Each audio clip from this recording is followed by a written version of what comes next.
Magandang umaga, kumusta po? Narito po ulit ang update natin para sa lagay ng ating panahon na kung saan sa ngayon po ay wala tayong binabantayan na anumang sama ng panahon sa loob at labas po ng ating area of responsibility at consistent pa rin na walang bagyo na namamataan na tatawid dito sa ating bansa hanggang po sa susunod na 2 linggo. Wala rin pong habagat hanggang sa mga susunod na araw.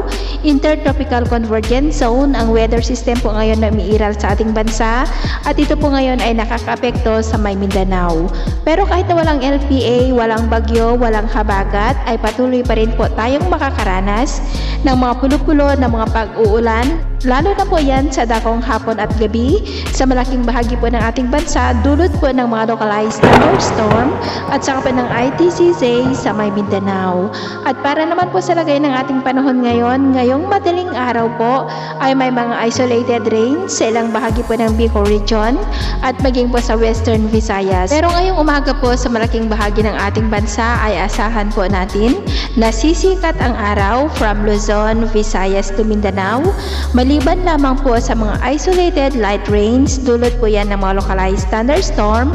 Pero pagsapit po ng hapon ay posible muli ang makulimlim na kalangitan na may mga pulupulong pag-ulan, pagkulog at pagkidlat sa ilang bahagi po ng Ilocos Region, Cordillera Administrative Region, Cagayan Valley, Nueva Vizcaya, Nueva Ecija, Zambales, Tarlac, Calabarzon at maging po sa Mimaropa, ganoon din po sa ilang bahagi ng Bicol Region. Sa Visayas naman po at Mindanao, mamayang hapon ay mababa po ang tsansa ng mga pag-uulan. Kung magkaroon man po ay mga mahihina at panandalian lamang, pero pagsapit po ng gabi ay asahan muli natin na maraming lugar na po ang makakaranas ng makulimlim na kalangitan na may mga pulo-pulong pag-ulan dyan po sa may Visayas at Mindanao. Sa atin naman pong mga baybayin ay nananatili pa rin po na walang banta ng matataas na alon. Banayad pa rin po hanggang sa katamtaman ang mga alon sa ating karagatan. Malaya pa rin po napapalaot ang ating mga kababayan kahit nagagamit po ng maliliit na bangka. Pero iba yung pag-iingat lamang po para makaiwas tayo sa mga sakunang pangkaragatan.